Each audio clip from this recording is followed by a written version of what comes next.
दरवर्षीप्रमाणे यंदाही कुलदैवत खंडोबाच्या दर्शनाला जाण्यासाठी आम्ही सर्व कुटुंबीय निघालो.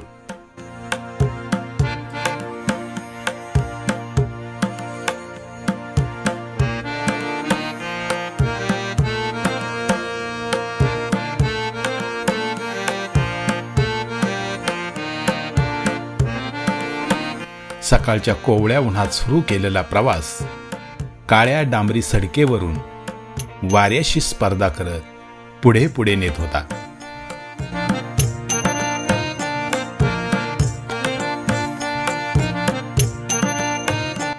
रस्त्याच्या दुतर्फा असलेल्या निसर्ग सौंदर्याचे मनमुराद अवलोकन करत आम्ही दावडीच्या दिशेने जात होतो.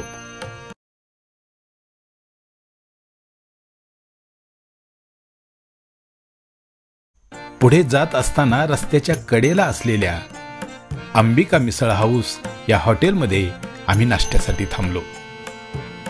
मिसळपाव, वडापाव, मसाले डोसा अशा खाद्यपदार्थांवर ताव मारत आम्ही आमची पोटपूजा उरकली.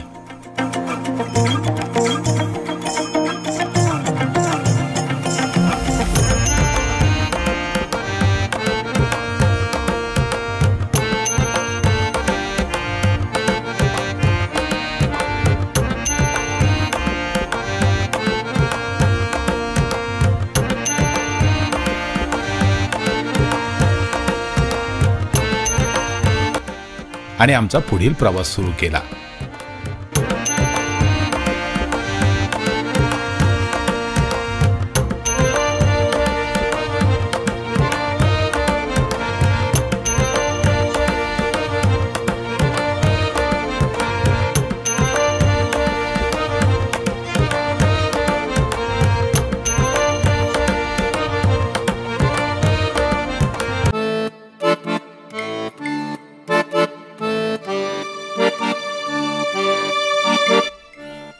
अखेर 11:30 वाजता आम्ही दावडी निमगाव येथील आमच्या कुलदैवताच्या मंदिराजवळ येऊन पोहोचलो.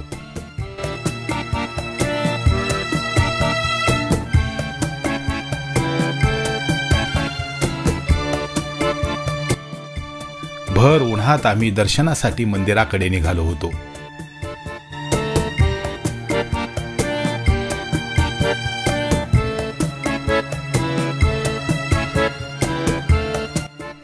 मंदिराच्या उत्तरेकडील पायऱ्या चढत आम्ही मंदिराच्या प्रांगणात येऊन पोहोचलो.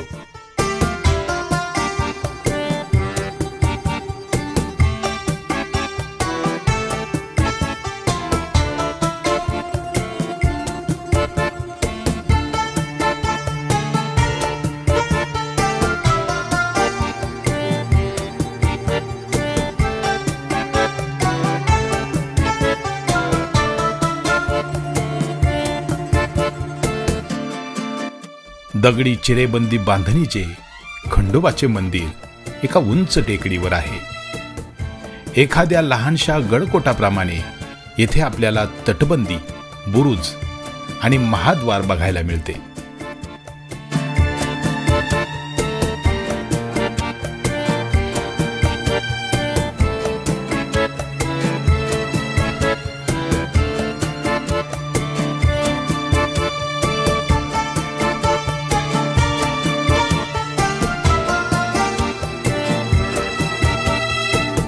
महाद्वारातून दिसणारे खंडेरायाचे मंदिर बेहद सुंदर होते.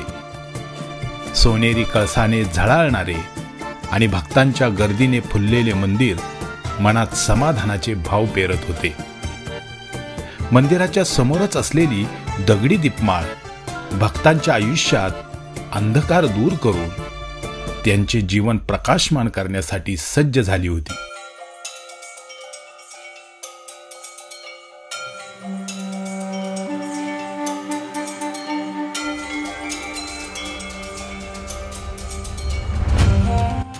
आज आम्ही देवाच्या प्रांगणात जागरणाचा कार्यक्रम सुद्धा करणार होतो.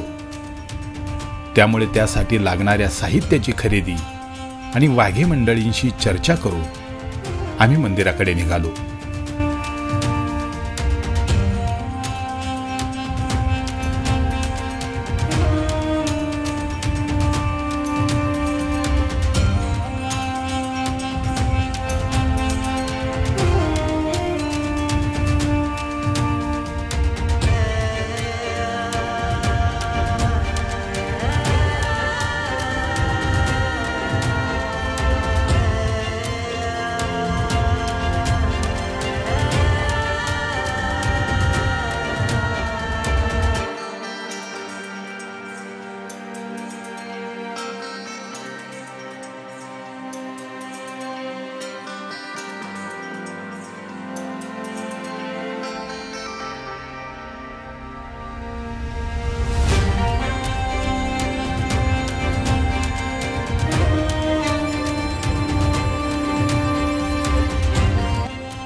खरे तर दर्शनाला जाताना उन्हामुळे तापलेल्या फरशीवर पायाला अक्षरशः चटके बसत होते.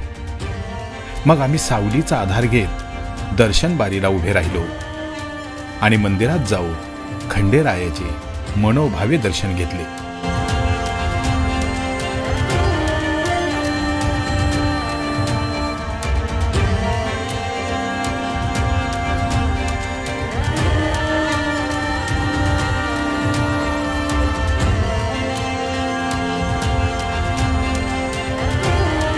दर्शन झाल्यावर मंदिराच्या भोवताली असणाऱ्या देवड्यांमध्ये जागरणासाठी नंबर लावला.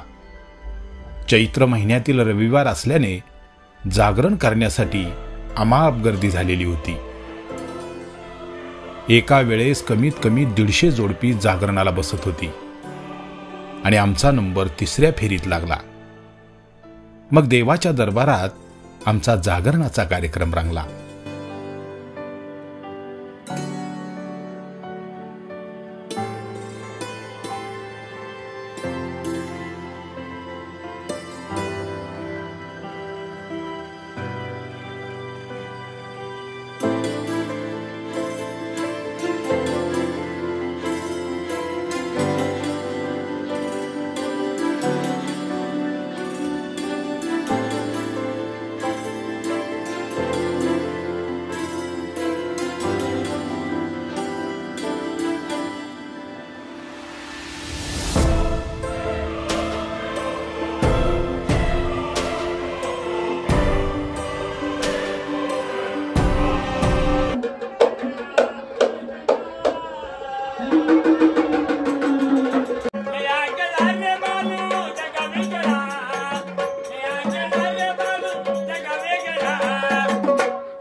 जागरण घालून झाल्यावर देवाचे पुन्हा एकदा दर्शन घेऊन आम्ही बाहेर नेहमीप्रमाणे फोटो सेशन केले.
मंदिराबाहेरील रसाच्या दुकानात उसाचा रस पिऊन उन्हाची काहिली शांत केली.